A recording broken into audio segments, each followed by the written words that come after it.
E hoje, quinta-feira, o nosso quadro de Olho na Saúde vai falar de dois assuntos muito importantes: saúde e educação.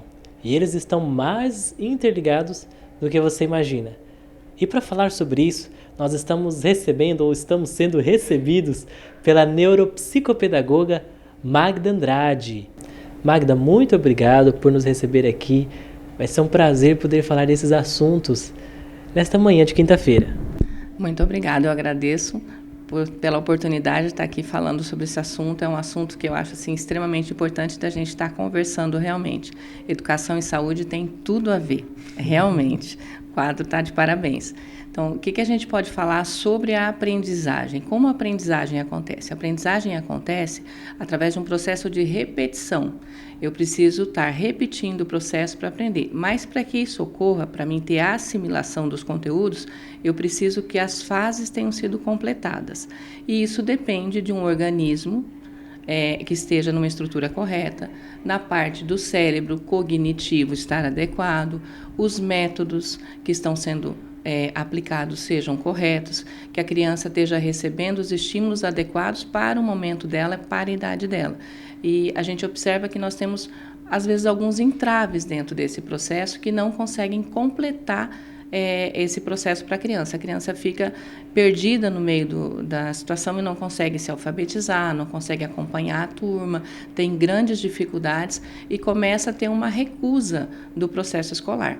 E isso é um problema que acaba sendo detectado muitas vezes em casa, quando os pais observam essa situação na hora da tarefa, principalmente, que a criança começa a chorar, ela se nega a fazer as atividades, ela diz que não sabe, ela começa a se rotular que ela é incapaz, que ela não dá conta, isso eu não consigo. Tem uma situação muitas que ela coloca assim: eu sou burra, que é uma situação assim bastante dura, mas às vezes acontece da criança se intitular dessa forma porque ela já interiorizou essa incapacidade. E isso é muito preocupante.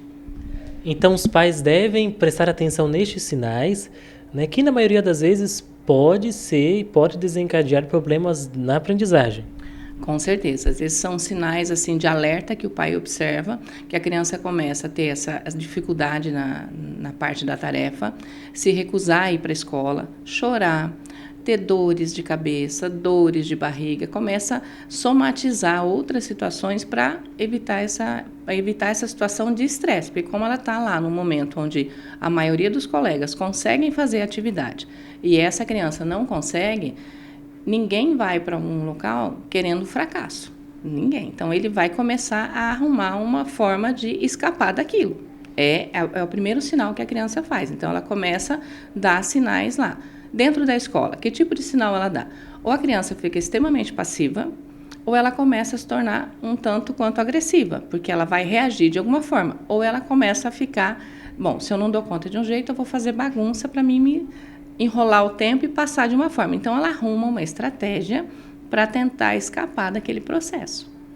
E se esses sinais não forem considerados, isso pode agravar a situação. Com certeza, porque quanto mais tempo se deixa passando o período da aprendizagem, maior acaba sendo o déficit dessa aprendizagem. E um instante que os pais podem perceber isso também é na hora da tarefa da lição de casa. Né? Nesse momento, muitas coisas podem ser percebidas pela família. Com certeza. Não é adequado que o pai ou a mãe, quando esteja fazendo a tarefa, fique o tempo todo do lado dessa criança. A criança tem que fazer a tarefa com autonomia. Ela pode pedir algumas dúvidas para os pais. O objetivo da tarefa é fazer com que a criança faça a fixação do conteúdo que já foi estudado na escola. Então, assim, é um processo de memória muito interessante e muito importante. O nosso cérebro, aí eu vou mostrar um pouquinho aqui, o nosso cérebro, ele tem as áreas, que são os 5 lóbulos que nós temos aqui. A parte da memória de trabalho é aqui na frente. Essa parte nós armazenamos, um adulto armazena em torno de 3 a 7 mil palavras durante o dia. Música, ouvindo falar, conversas, leituras, de toda forma a gente tem as mulheres armazenam mais, os homens menos, né? Mas é verdade. E aí o que acontece? À noite, no sono, é a hora do cérebro fazer a varredura. a limpeza disso. Então, o que é guardado na nossa memória interna de trabalho? Que tem que vir para dentro do cérebro, aqui para frente. O que foi repetido. Então, a tarefa vai para casa com o único objetivo de repetir esse processo que já foi ensinado na escola e que a criança teria que ter autonomia para fazer praticamente sozinha. Só para que ela registre e ajude ela a fazer o processo de memorização. E isso tem que ocorrer, o correto da tarefa é que faça antes de dormir, justamente para que o cérebro entenda que aquela tarefa que eu repeti é porque eu preciso armazenar, eu preciso assimilar ela. Aí o processo do cérebro faz com que, através do sono, a gente armazene a informação que a gente quer ali. E se essa criança não consegue, ou se o coleguinha, o irmão faz, o pai faz, ou a mãe faz, esse processo não está ocorrendo. Então, está errado alguma coisa. Aí, qual a primeira orientação? Que o pai busque a escola, pergunte para a professora, converse com a coordenação, com a gestão da escola, para ver o que está acontecendo dentro daquele processo, se realmente está com dificuldade, identificar. Porque motivos podem ser vários. Normalmente, a gente tem uma situação de multifatores. Podem ser na parte ambiental, seja em casa, seja na escola, por atitudes, por horário de dormir, por atividades, às vezes até a alimentação, ela influencia também. Tem alimentos que, no caso de uma criança mais ativa, mais agitada, tem alimentos que não são indicados para determinados horários, que a gente orienta.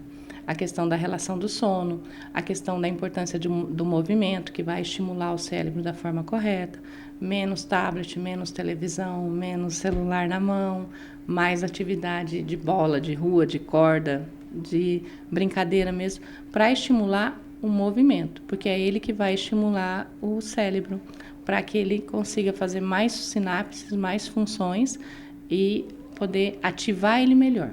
Porque o cérebro ele é muito mais do que um computador. Ele vale muito mais do que 10 mil computadores junto. Ele pode armazenar muita coisa. Só que a gente tem que exercitar ele, tem que trabalhar com ele de forma correta.